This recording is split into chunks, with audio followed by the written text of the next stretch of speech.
Hey guys, Good Marks Goods here, and today I just wanted to show you a few of my recent acquisitions, just a way for me to touch base with you guys and to show you all I'm still around.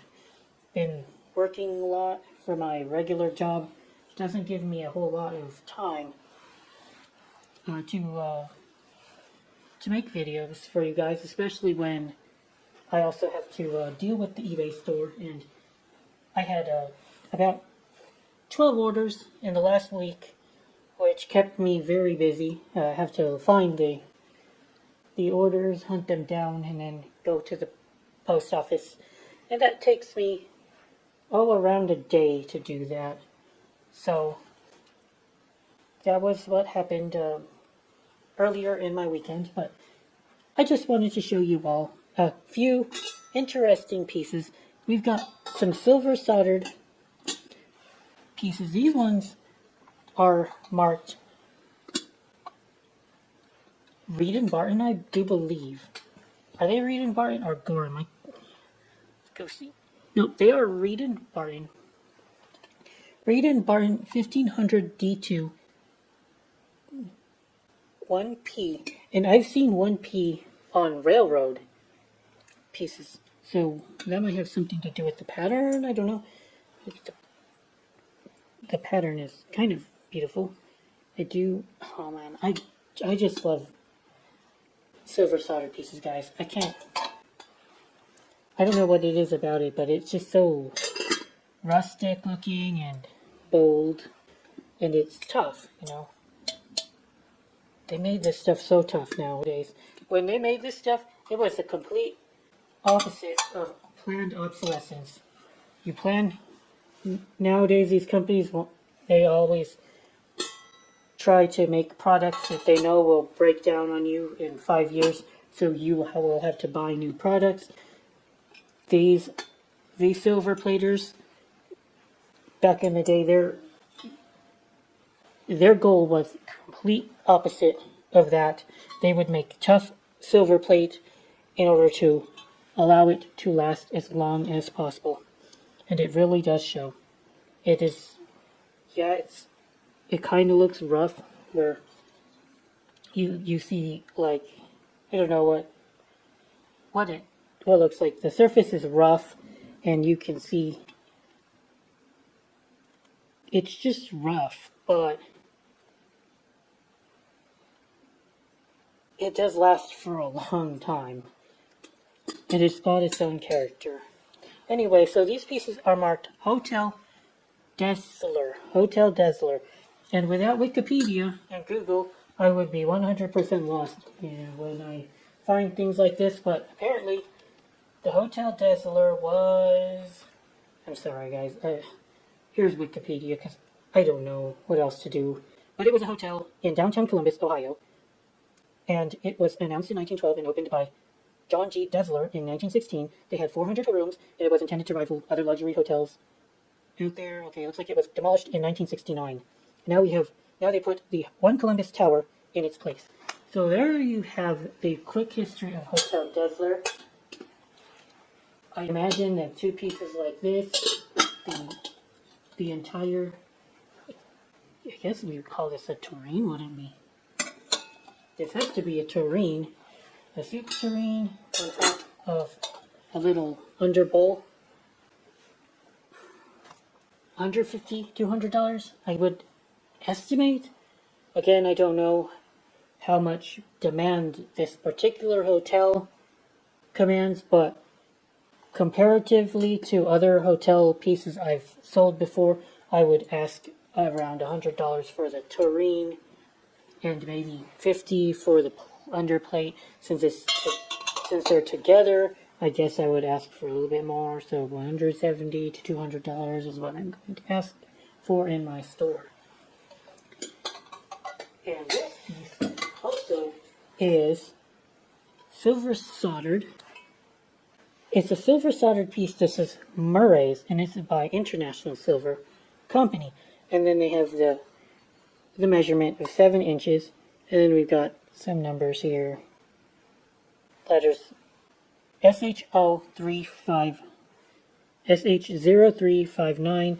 I'm sure that had something to do with a design or maybe the factory that they manufactured it in. I have no idea, but it has to probably had something to do internally with International Silver Company. Now this piece has a beautiful rim, and then we've got scarabs on the edges. So I would consider this to be Egyptian revival, I imagine. And without knowing what Murray's that referred to, I'm kind of lost, but there are old restaurants that went by the name of Murray's, and there was one, again, we're using Google, because that's what I have to use. It was in historic 31 West Bypass in Bowling Green, Wisconsin? I think Bowling Green is in Wisconsin. Well, anyway, that place opened up in the 1940s, and it closed around 2004. So that could be the Murrays that this piece belonged to, but there was other places. Murray's, Minneapolis. There was a Murray's in Minneapolis that was, let's see, the Murray's original building originally had a rugged masonry appearance. The first floor had two entrances, one for the first floor tenant and another for the upper tenant. Yada yada yada. Modernization. They modernized it when they took ownership in 1946 of the building. Okay. Well, anyway, that place had a sign that said Murray's Restaurant and Cocktail Lounge.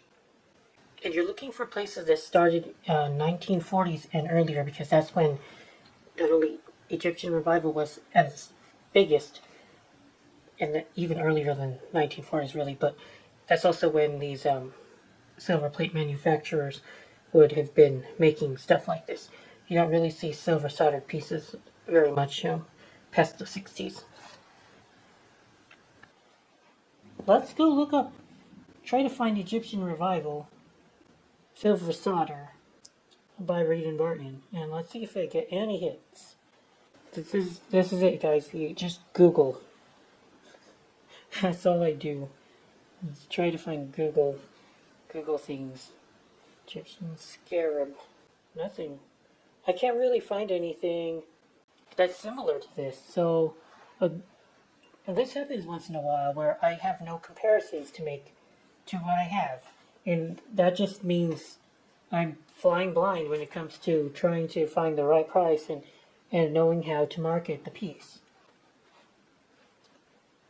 That's okay. Scarab Egyptian Revival Silver Soldered. We'll call it a dish. If it's a dish, it probably had a lid, which is unfortunate that it's been lost. Yay! Update. I looked at the boxes again, and I was able to find the original lid. It does say International Silver, silver soldered.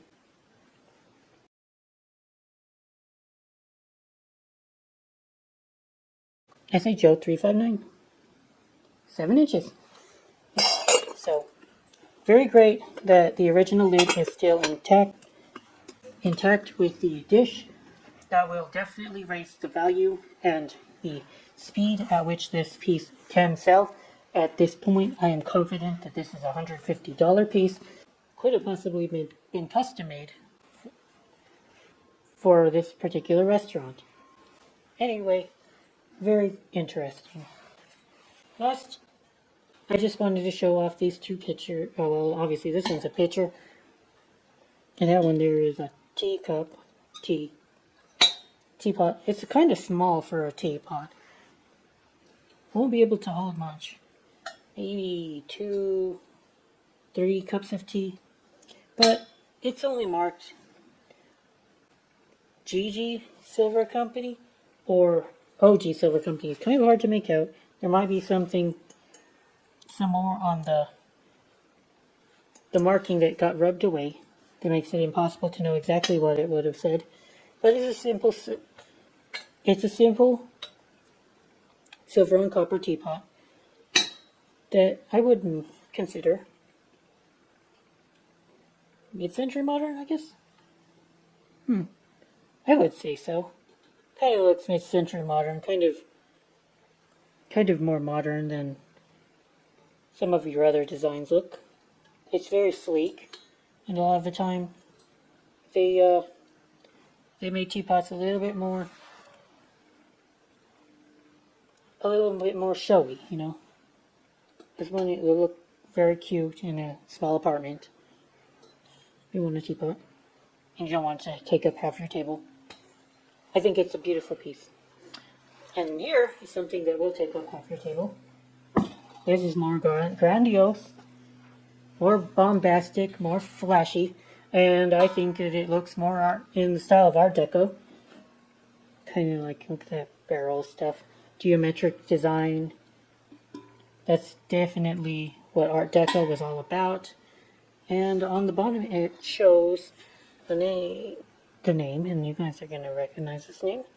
Albert Pick and Company. Albert Pick and Co. made a whole heck of a lot of hotel pieces. They made low, cheaper quality hotel pieces. Basic stuff. Again, it will last forever. This piece is showing a lot of base metal worn on the edges. Just general wear that would have occurred over long periods of time where the raised metal comes up here, and if people were to hold it, well, first of all, you would hold it a lot, so this would generally wear around the handle. That's kind of how that works. The handle works. But then you also have wear on the edges here, showing base metal, and that would have occurred when you're polishing the piece or washing it or cleaning it. So over time, these raised pieces gets rubbed down. Completely natural, shows that it's aged. And I'm sure it is aged because a lot of stuff from Albert Pick Company is kind of old. And again, given the style, the big flashy Art Deco design of this piece, you can be looking at around the 30s, 20s, 40s, somewhere around that neighborhood.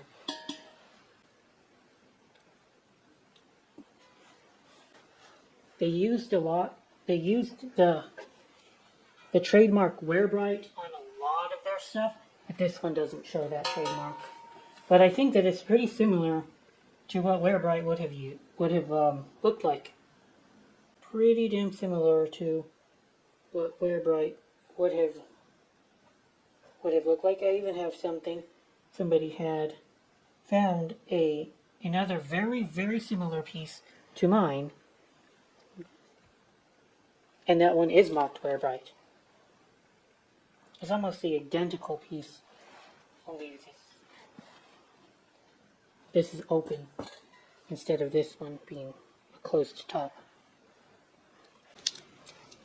Really quick, I'll go ahead and include this piece in this video. It was from a different box, but it is also hotel plate.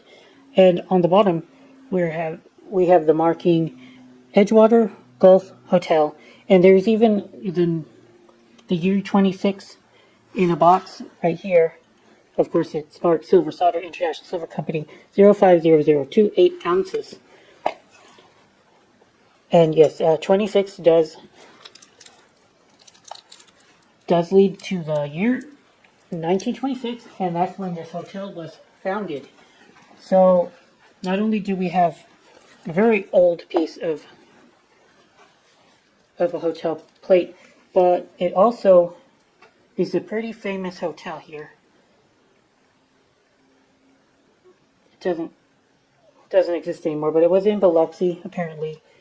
And let's see here, 400 guest rooms. Of course, I am doing eBay. I am doing Wikipedia again. Let's see. Yeah, they blew it up in 1971 to make room for an expansion of a Edgewater Mall shopping center. Okay. Well, that sucks. But it looked like it was a pretty damn nice hotel. They had a golf course, tennis courts, a swimming pool, and that's kind of unheard of in Mississippi. That place was quite a poor area in the 1920s, I would imagine. I'm just kind of like, I'm not trying to get any spicy or anything. I'm just trying to have some common sense here. That was the Old South, and it was 1920s. I don't think that they would have particularly been well off, most people. But of course, there are rich people everywhere. And this is just a piece of history. It's almost 100 years old now.